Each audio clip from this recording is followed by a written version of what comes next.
Hello, LGAHL, and welcome to Episode 2 of the LGAHL Access. I'm your host, Brisan66, your leader as well. I'm the leader of these two peasants below me, Crosby and Noodle. How are you two doing this evening? That's bullshit. No. I'm doing well. Team's in good shape. Bryson's carrying like I expected it to. So basically, we have a good week going. I'm feeling good. Sean, listen. You can't use the word carry when I have 3 points in 3 games as a forward. Your team presence and your grinded out hockey, and your. I will admit I do have an elite party presence. There's no doubting in that. That's where $5 million comes from. 250 is just petty. I don't know where that comes from. Yeah, $5 million just to yell at me all season. In parties. Absolutely. So Crosby, how's Wilkes-Barre doing, my man? Well, we're the best. That's about what I could say. #1 in the East, just wrecking every team. No, it's been going well. I know a lot of guys on the other media show love us. They love us a lot. They talk about us all the time. We appreciate it. So that's probably our best thing of week 1, just hearing our names all the time. So it's been fun. Somebody kind of went missing here, and it's probably because he hasn't been taking his meds. E-Rice, if you guys find E-Rice, I found his meds. So please, for the love of God, if you see E-Rice, I'm holding these for him. I know he's kind of went off his rocker these last few days, and he's going to need to get back on those if he plans to continue his 3-0 weeks. Wow. Yeah. Wow. Low, man. Wow. Low. I don't know what to say. I kind of agree with you in a way, but he did beat you this week. He did, and he did, and that was that's my low point. It was tough. That's why I have these babies here. I stole E-Rice's meds to get myself keep myself from going off the rocker a little bit there. So, so let's get on with the show. Fuck those pills. So here we go. We're starting the show off with a bang, and we're going to go right into it. We're going to take a little break here, and we are going to get right into it with next up coming the lineups of the week. And we're going to have Crosby and Noodle share those with you shortly. Stay tuned. Reading and weaving, perhaps you will have no rebuttal. In fact, you seeing me in this rap, and it's like Santilla.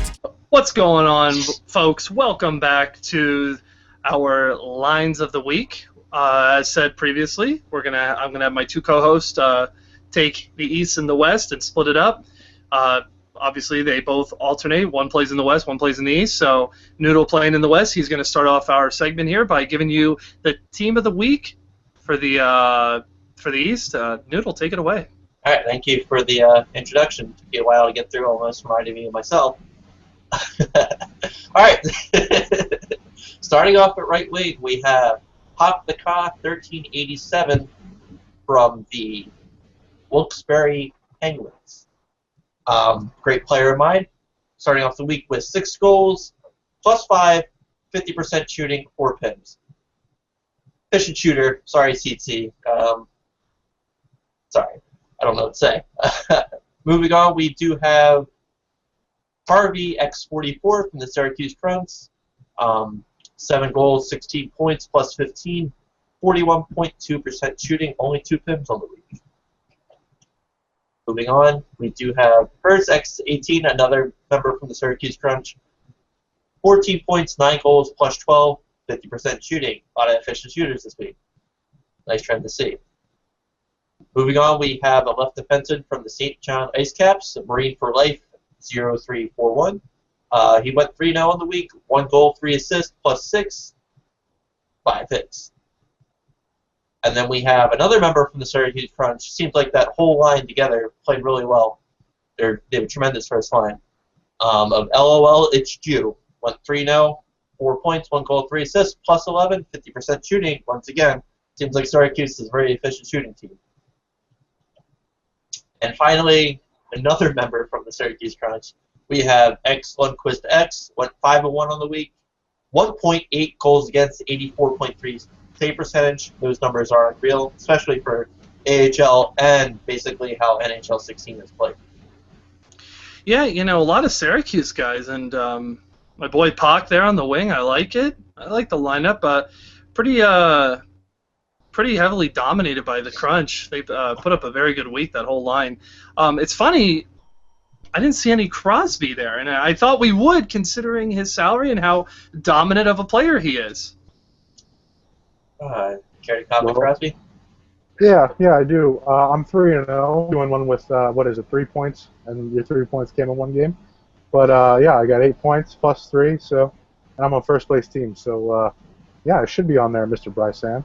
Mr. Well, 5.25 overrated. Well, here's the thing: is I wanted to keep you as a host for as long as I could, and I called up Pac and I said, hey man, could you do me a solid? Make sure Crosby plays the easy team so he doesn't quit so early in the season. Yeah. Wow. I did play Hershey, Providence, and I'm drawing a blank on the third team. Yeah, you played the weaker teams. I don't know. I had to give the Crosby. If you can't think of that last team, they were weaker. Yeah, probably. No, but like I played the first 3 games though, so it wasn't like he played me Sunday, Tuesday, Thursday. I played the first 3. So I think you're just fortunate that the schedule worked out that way. Yeah, I'm not so sure. Well, congratulations to those guys in the East making our line of the week for the East. Crosby, let's hear what we've got going on in the West. Yes, let us hear what we have going on in the West. Currently, a strong lineup here too. Noodle, I tried to waver from the same team. Some of them are on the same team, but we're going to try our best here to split it up. At right wing, I have Chris Beezer. Beezer plays for the Charlotte Checkers. He went 2-1. A lot of my forwards went 2-1. Not many 3-0 guys. He did have 15 points, 9 goals, 6 assists. He was a +9, and Charlotte kind of surprised me and pretty much a lot of people. So 15 points in 3 games. That's going to get you on my list. For the left wing, real quick, we're going to go wings and then the center. Made it 2 faces. Obviously, everyone knows who he is. Milwaukee. He went 2-1, also with 15 points, but a little more goal scorer heavy. 10 goals, 5 assists, +8. He did have 4 penalties in 3 games, 8 penalty minutes. So that's a little weird. But also, if there was a stat category for who looks like they would do meth, crystal meth to be exact, I'm sure he would lead that category as well. At center, Boonsop. He also plays for the Checkers. 2-1, 16 points. A little bit more even here, 8 goals, 8 assists, +10, and his face-off percentage, and I double-checked this, and I made sure he played center all 3 games, 64.7 face-off percentage. That's ridiculous. That's controlling the puck and controlling it with some gumption, you know what I mean? So, all right, moving on to defense, everyone's favorite position. Right D, I got Easy Macaroni from Ontario. He went 3-0, finally, an undefeated person. He had 8 points, 4 goals, 4 assists, and 4 goals for a defenseman in 3 games is pretty good. Also a +11, and his 4 goals came on 6 shots. So, I mean, if you're looking for a sniper on the back end, then, Easy Mac's your guy. Lefty, Hemi, 3-0, 6 points, 2 goals, 4 assists. He plays for San Antonio. Again, another team that surprised us. We're not going really for points, but, what they contributed to their team. He was a +8, and San Antonio, again, being one of those teams that surprised us. Definitely get you on the list. And a goalie, Piguin 91 from Manitoba, 5-0 with an .824 save percentage. Now his goals against was a 2.41, which is a little high for making it on this list, but the .824 save percentage in 5 games is ridiculous. So I put him up there, and also because his goals against is so high, he's averaging 13 shots against per game. So either he's basically dominating to the point where he can carry a first-place team to, in Manitoba, 5-0 with 13 shots against per game. That's pretty good. So he had a really good week. Manitoba sucks. Penguins carried. Sorry. All right. Yeah. It just Nezzy is weighing them down so much that Gucci, Schaefer, Broach, they're all on Penguin. Oh man, their backs must hurt. Yeah. Well, that's a pretty good lineup, actually. Expected with Easy Mac, good player. Probably going to see his name a couple times on our shows throughout the season here. It was pretty brutal with Easy, with made it 2 faces, man. Hey, listen, turn your lights on. Like, this is a memo to like the other show. Turn your lights on. I know Eric or E-Rice, whatever you want to call him. I know you like playing in the dungeon, but listen, we can't see you. We'd like to see you. Turn on your lights. I don't know. I love Young Buck. He was wearing that cut-off flannel. What is that? Whoa. I'm going to time out there. That cut-off flannel takes some guts, and I loved it. I applaud him for that one. That was awesome. No. Seasonable and then summer made, fashion look. Yeah, and I mean, he had a good background. He had the lights on for crying out loud. But I mean, for fuck's sake, made like just get off the meth. Like you look like you're in a dark room, you know, smoking meth. Like I don't know what you're doing. Like just get clean, my man. Get clean. Well, yeah, I don't know. I've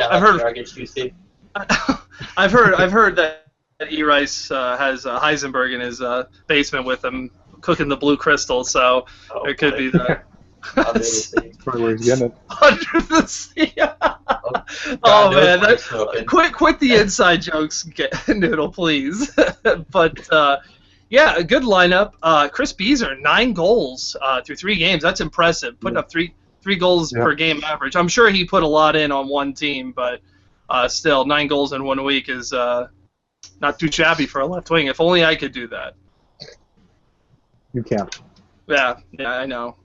I'll just I'll end this segment with a disappointment, and we'll go to the next segment. So stick around, and maybe I'll get my my motivation back. Thunder and lightning, rain, hail, sleet with a tornado's the kind of brainstorm I get. So when wind starts blowing shit, talk about. Hello, AHL, and welcome back to our interview segment of a LGAHL Access.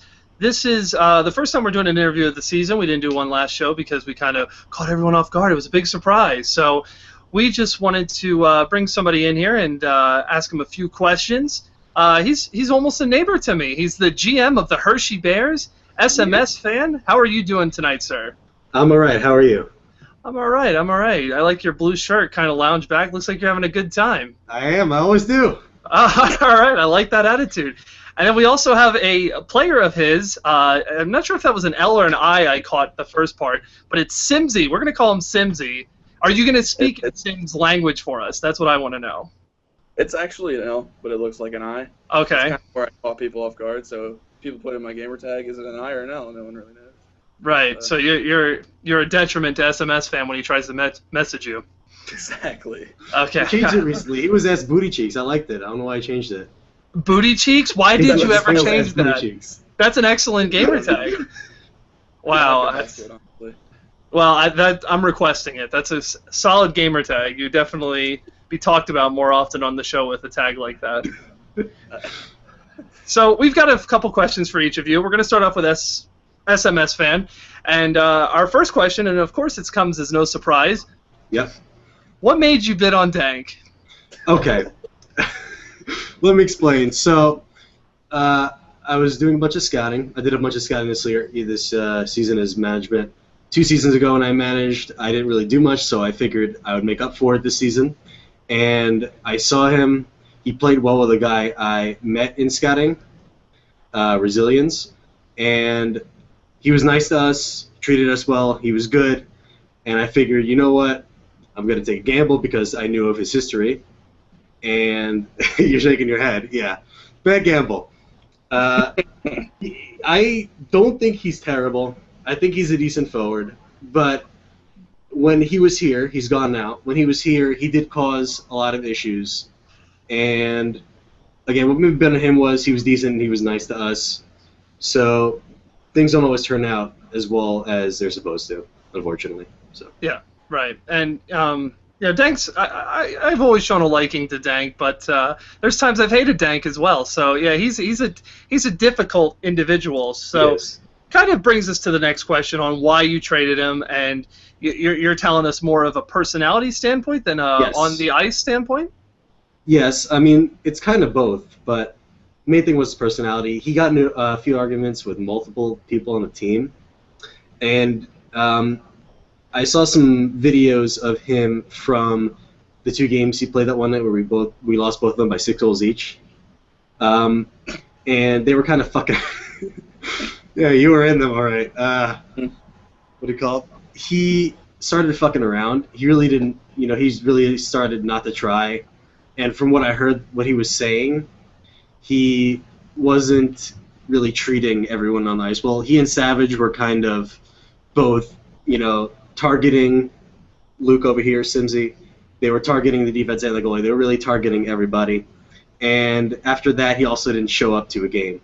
So I figured I might as well see what I can get for him, and that's what I got for him. But again, it's from both the personality and gameplay. He didn't really play that well for us. So. Yeah, I think the difficult thing there is that, especially at his salary cap, you expect the player to not only be incredible on the ice, but also a good player for your locker room. And I think even though we have Gareth staying quiet for this segment, that's why he picked me up, because I'm just a natural-born leader. He's just lucky to have me. He's shaking his head. He just wants to unmute it and say something. No, but seriously, yeah, that's it's a lot of money and cap for somebody such as himself. Our last question here for you, and we'll get off the topic of Dank. We'll stop stroking the ego and discussing about him. What made you come back for AHL management? What's so special about AHL management that makes you want to do this? There are so many great people in the AHL. You know, the NHL. I don't mean to make it a blanket statement, but I am making a blanket statement. The NHL has a bunch of people that I feel like are really self-important. The CHL has a bunch of people that are self-important in a different way. NHL self-important, like, you know, I deserve to play the easier games, I deserve to get more points, blah, blah. CHL's kind of, they're kind of self-important in the way that they all believe that they should have the most ice time. CHL people, like, want to play more. And I can understand if you're on a CHLTC, that makes sense. But if you're on the roster, you know, you have goalies that, like, demand 6 games. You know, that kind of thing really pisses me off. And I feel like the AHL is a good balance between the two. There are a bunch of great people in the AHL, and they don't really have too many needs. The AHL is just a bunch of good guys. Yeah, you know, the AHL, I think, is a good balance of, and I've always said this, a good balance of competitiveness and friendly personalities. And I really, I've played in all the levels. I've even played in the CHL long time ago. And, you know, that was okay, but without a doubt, the AHL is by far superior, and I 100% agree with that statement. Yeah. You know, and it's funny, I've been gone for 6 seasons from the AHL, and I don't recognize half the names, but I'll tell you this much, that based on my first couple weeks here, it's been pretty good with all the personalities. It's been good with you, sir. So this was a good interview with you, man. And I agree absolutely with that last question you answered. So we're going to turn this over now to one of his players, as I mentioned earlier, Simsy. And Simsy, these are kind of basic questions. We're not sure what we... you guys put us on the spot.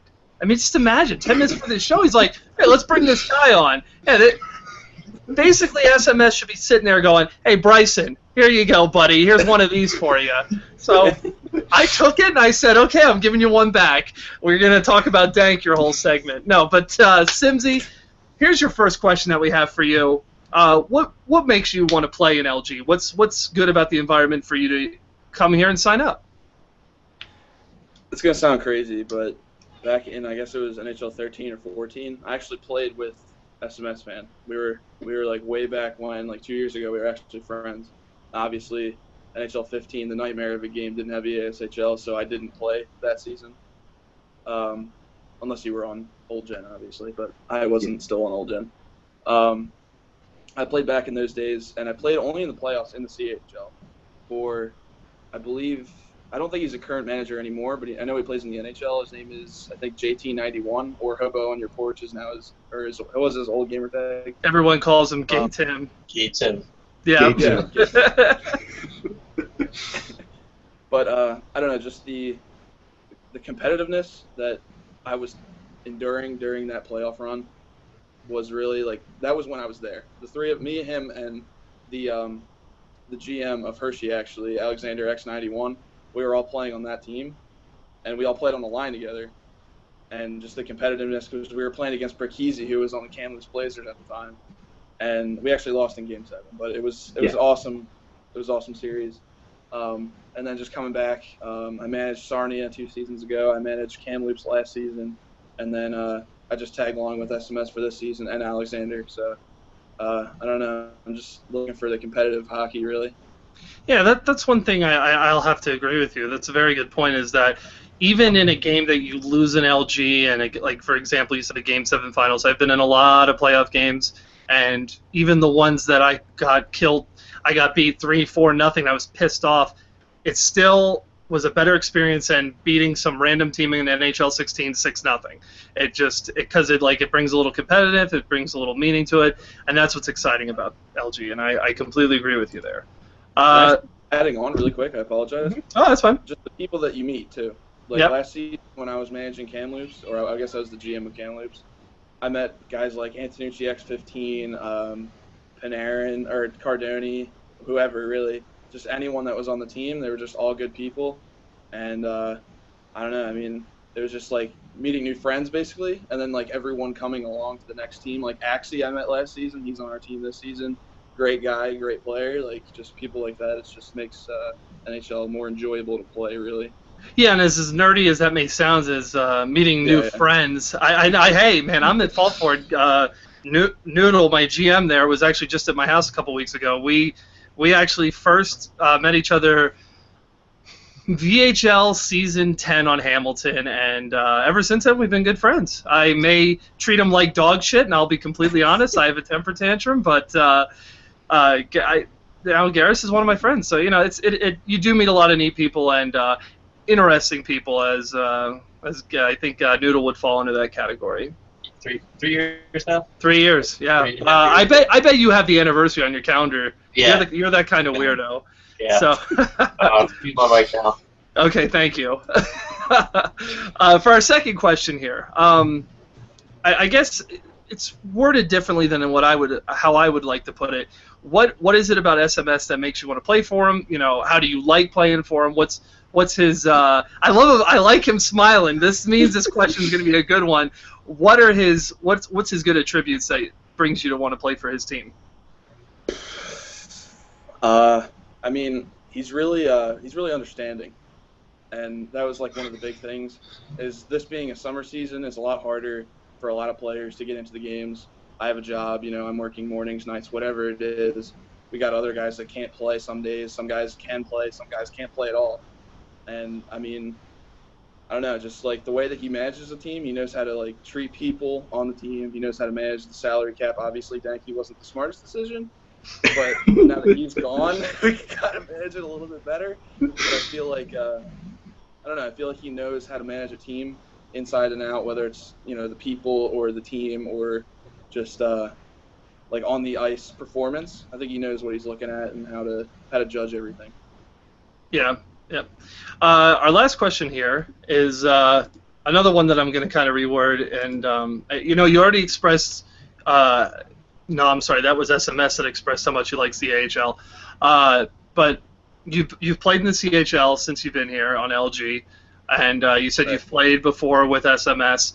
From AHL to NHL, I always stated that the difference is defense. Defense in the AHL, you can just sit back and play defense and you're fine. The NHL level defenseman, you got to break the puck out. You got to be very good with the puck in order to survive at all in the NHL. That's for sure. Now, what's the transition from CHL to AHL? What are the differences in playing styles and overall experience? I'd say, well, one thing that you can say going into the CHL is you don't know anyone. All the people are new. They come in, they play into the CHL, and you don't really know what you're getting into, unless they're returning players, of course. I think there's a lot more hockey being played in the AHL as compared to the CHL, where it's more like, I don't know, it's hard to explain. Like people, I don't know, newer players, I guess, don't understand. Like they need to go into the game and play with their team rather than, because like it's all right. Going into it, it's not. You don't know that it's competitive until you start playing. So then once you realize it's competitive, you need to use your teammates. That's how you can get better with your teammates, build chemistry, stuff like that. But I would say that in the AHL, it's more into just building chemistry with the guys. Like I play with a bunch of people, like I said, from last season, the season before.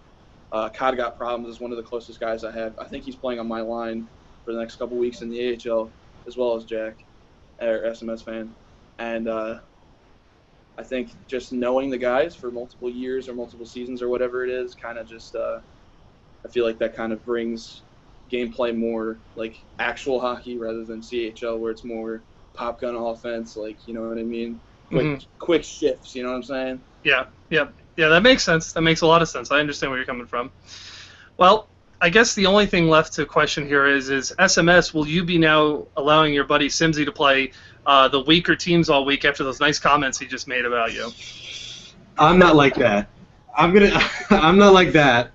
I do it based on availability. Now, to my understanding, he has full availability next 2 weeks, so I'll play him whenever. Oh, see, you're not doing it right, Simsy. You got to pick the 4 worst teams, and those are the games you can make. The rest of them, you're shit out of luck. You know what you should do? I can't play.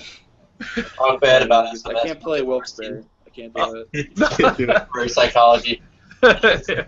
So, this has been great, guys. This was a great interview. I'm glad you guys stopped by to chat with us for a little bit, and we wish you guys luck in the remainder of your season here, this very short summer season. Only 6 weeks, so good luck to you two, and we'll be seeing you around. Yep, thank you very much for having us. Thanks for having us. Yep, anytime. You still have feelings to hurt, I'll be around as long as you let me get to you. Long as I got 2 balls to palm, I'll be... Welcome back. I'm feeling a little bit little upbeat here. Took some of that,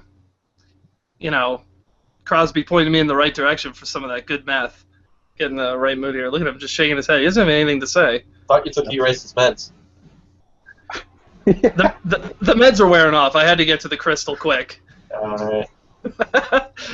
No, so here we are for the power rankings, folks. This is the top 5 for each conference. We're going to stick to this season. I've done it different ways previously in the past. We normally just did a straight top 10. I like a top 5 from each conference. Normally, sometimes during the season we notice that a lot of conferences just flat out dominate. So it kind of gives a little more recognition for some of the conferences that are a little bit weaker, and we may not get as much face time for them. So we're going to do this the same way as we did Lines of the Week. We're going to start off with Noodle doing the East for us for the top 5. Noodle, start us off at number 5. What do we got? Man, I thought you were going to, expect me just to be like E-Rice and just sit around and drink and smoke the whole time. One-liners. No, I don't think we need any of that. All right, so number 5, we have the Springfield Falcons doing 5-4 on the week. Lost against Providence, another playoff team. Picked up some wins against Chicago. Texas, surprise team, actually. And some key losses, obviously, against Providence, Bridgeport, and Lehigh Valley. Moving on to number 4, we have the Bridgeport Sound Tigers, Sound Kitties. They beat Portland, which is actually one of the teams that I had in my top 5, I believe, or something like that. They beat Charlotte, Providence again. Obviously, they beat Springfield. Picking up wins that they need to, picking up the W against the 0-9 San Diego Gulls. God bless you. God bless your soul. Green 25, we're all praying for you. Please stick it out this season. Number 3, oh man, did it stumble on my counting. We had the Syracuse Crunch, picked up wins against Rochester, Lake Erie, which was Crosby's number 1 team, Stockton, Utica, and Toronto, which they had a shellacking on them, 8-0. Key loss against Albany. Bakersfield Condors were the best team in the league. Thank you very much. Thank you, John, for winning that game for us. And Average, thank you for not carrying me. And key losses against St. John's. Number 2, we have the St. John's Ice Caps. 7-2 on the week. Beat Utica, beat Syracuse, beat Rochester. Lost against Albany, and lost to Binghamton. Number 1, we have Crosby's own WBS Penguins. No, I'm not trying to stroke you off. But they lost to Iowa, and they lost to actually Crosby's number 1 team, as I mentioned beforehand, Lake Erie. Did pick up some key W's, slacking on Lehigh Valley, sorry. 7-3, beat Bridgeport, Portland, made it 2 faces this team, Milwaukee, Providence, and they beat Hershey. Sorry, NSMS then.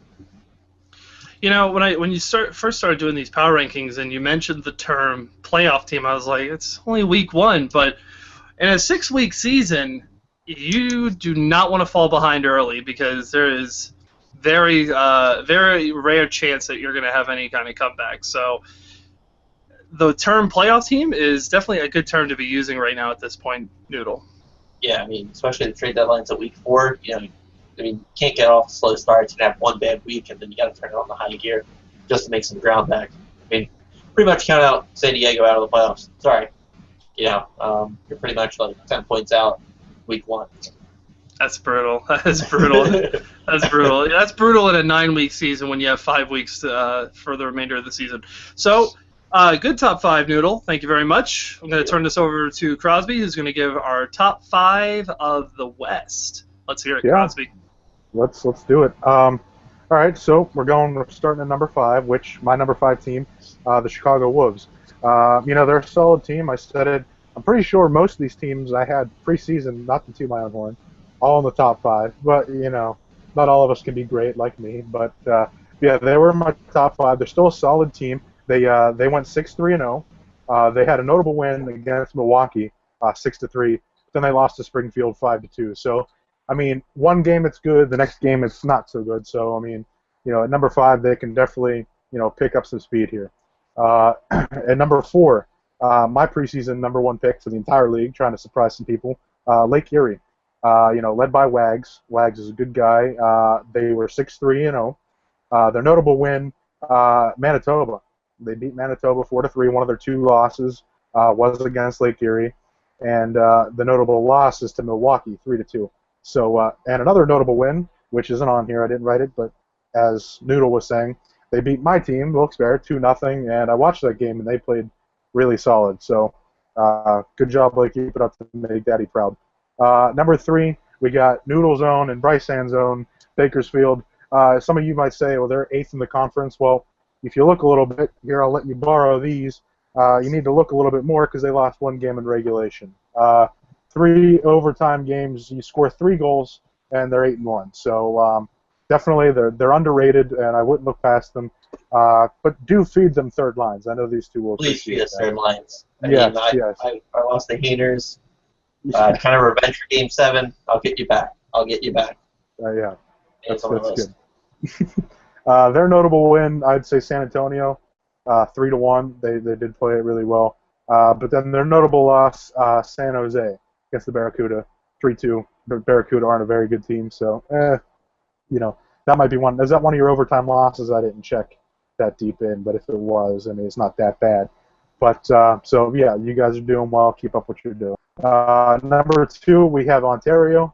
The Reign, led by iTransitions, or as people know them, iTranny. They're the leader of the Western Conference Pacific Division, so they're doing well for themselves. They're 7-2. Their notable win came against San Antonio, 5-4. I like that a lot. And their notable loss came to, the only losses that they had were by a pretty small margin, and I can't really see. And they were a pretty decent team, so there's no notable loss that I can compare. But and then moving on to the league's favorite team, as I say that sarcastically, Manitoba. The Moose, led by NXGI, again, everybody's favorite character. They're first overall in the league at 7-1-1. They're, like I said, one of the most hated teams in the league, and I know for these guys being in the same conference that they don't really care for them too much. Their notable win, Grand Rapids Griffins. They beat them 7-3. That's the shellac. When Dank comes, that even when he's going -12 in a game, that's still pretty good. But their notable loss to Utica. How do you lose to Utica for your one of your 2 losses? How do you lose to? I don't understand. But either way, that's their notable loss at 3-2. So far, the West is actually doing better than I thought. Preseason, I kind of said the East was more the tougher division, or the conference, excuse me. But the West is actually proving me wrong. I mean, you have 8th place team, Noodles team, Bakersfield, with 1 regulation loss. But yeah, definitely, it's pretty tight. I got to give a shout out here. I'm sorry to cut you off. Sorry, this happens often. But got to give a special shout out to the Texas Stars. Please give them first lines. Young Buck was being cocky after, I think, night 2, saying 4-0. Got to give another shout out to Maxwell, saying congratulations for your chirps on them, saying the best team in the league. But all right, I just gave Noodle a mute. He's on timeout for interrupting me. Nobody interrupts the leader. Like he quit talking. Sorry, Noodle. I'll unmute you there. But no, honestly, the top 5 is what exactly we expected it to be. I mean, it really. we had maybe one or two surprises. Actually, when we were doing these top 5, the first team I went and looked for was San Jose, and it was a game. I'm not gonna lie, I was happy about losing. I was very upset, and you know, what surprised me about that line is whoever the goalie was. I don't pay attention to it. I didn't really look up the name, but San Jose's goalie really played out of his mind, and you know, that's a team that, I mean, to be quite honest, if E-Rice is picking up your only 3 wins, hey, man, make a few adjustments, and if he can pull around for your third line, if that's what he's playing, they might actually have a decent team, you know, despite how bad their week actually was. Coach Trash, where you at? Thank you for muting me. Kind of felt like running around the horn. Next thing you know, we probably need the up and down system. Well, to be quite honest, I would love to just be throwing pieces of paper into a trash bin in between our segments, just to bring a little reality here and give you guys some points and whatnot. That'd be awesome. I would enjoy that. And some product placement. Yeah, but no, Manitoba, not a surprise. Ontario, not a surprise. Lake Erie, a team I honestly thought they were going to do better than Ontario or Manitoba. I agreed with you, Crosby, on the early predictions there. They definitely looked like the better team to start, but I mean, hey, they're still in the top 5. It's not too bad, right? Yeah, no, it's good. Yeah. So, all right, that wraps it up there for the top 5. Thank you both very much. Let's hear it. Who do you guys have as sleepers? What team's going to turn it around next week and make it into our top 5? Kind of hitting you guys with a blind question here. We weren't prepared for this. Yeah, San Diego. Well, you just took mine. Yeah, hopefully they get 1 win next week. No, but Albany too. You know, we were talking about them. I know, Noodle, you had them in your top 5 preseason. No one really expected a team led by Denham to not even really be in the top 5, or let alone a playoff race. Actually, well, in the playoff race, but not in the playoffs as of right now. But yeah, Albany definitely, you know, has room to turn it around. I think they will. You know, obviously week 1 teams are weighted, you know, by who they played and such, so we'll see. I think Anaheim is one that I kind of forgot about, but Denham is a bit of a surprise there. You know, you think of Denham, you think of a pretty well-ran team, no matter where he's at. And I don't recognize his roster fully, but I will say that he has talent spread out amongst the roster, and, you know, who knows, maybe just some teams are giving them the tougher lines, and just a rough week for the Devils. I got to be serious here. Sorry, San Diego. Go for 1 week. Go 1, 2, 3, 4, 5. You know, 1 week improving every week. But no, seriously, I got to give my team that I want to do well is Charlotte. Mac is a good guy. His team's always well-ran. You know, cares about the league. Always giving ideas for how to improve the league. I really like to see his team succeed.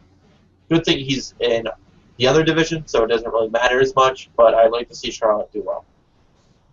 Yeah, it almost seems like I'm trying to make up. If this is going to be my pick, I think it's going to be San Jose. Truthfully, I think a team with E-Rice that just, you know, no offense to E-Rice, but I've always thought of him as a not-so-good player, and he definitely gave us a run for our money. More so, I think his goalie, the goalie of that line did, but, you know, if they can just fill out some pieces and improve that team just a little bit, I think they can actually make a pretty serious case these next couple weeks. So that's it, folks. We're going to wrap this show up. I'm going to say it one more time. I know I said it last week, and I believe Dunks told me he got a few responses, but Players Association. It's a great opportunity. It's a lot of fun to do. If you have the time to do it, please message them and give a little bit of time. Even if you can only, you know, do a little bit here and there, at least help and make the community a better place and, you know, make the CHL a better place to play. We all know that that's probably where Crosby belongs right now, but we'll just ignore that. Make the CHL great Trump 2016. Oh, no, stop it. Don't make me mute you because you're using a Trump quote. I don't need that here. Man, we should have Nikki G on the show. Yes, Nikki G would enjoy the politic talks. No, get SMS, fan. We get a political debate. Yeah, that's true. That's a good idea. Good excuse to have back. There you go. All righty, folks. As always, thank you very much for stopping by and watching. Crosby, Noodle, can't thank you guys enough. It's always great having you guys on the show. We definitely we put a lot of time into this so far. It's been a long time since we started this. Well, I mean, there's only one true great media, so I mean, no offense, Funsley, AHL Insider. All right, you can stay in the shadows. Noodle, do you really want me to hurt your feelings right now? Oh, you're gonna mute me, aren't you? No. I'm not gonna mute you. 'Cause I want to hear your reaction. That if Funsley came to me and said, "Hey, can I be on the show?" I'd say, "See you, Noodle." Oh man, I would probably just I don't know. I'd probably quit. Leave Bakerfield in a bad spot. I'm kidding. I'd probably ask to join the hateful or the the dreadful the dreadful 8 or whatever. Is there even 8 guys on the show? I mean, no offense. I mean, what? E-Rice, Bake, Gucci, Young Buck. Was there another guy? I don't know, but I'm not going to bash the Hateful Eight. I appreciate what they're doing, and I don't want to be the only show. I want to see another show. I have some opinions that I shared with Young Buck. So good luck to them. I look forward to seeing their shows a little bit more. And as always, you two, thank you very much for joining me. Everyone, thanks for watching. We'll see you next time.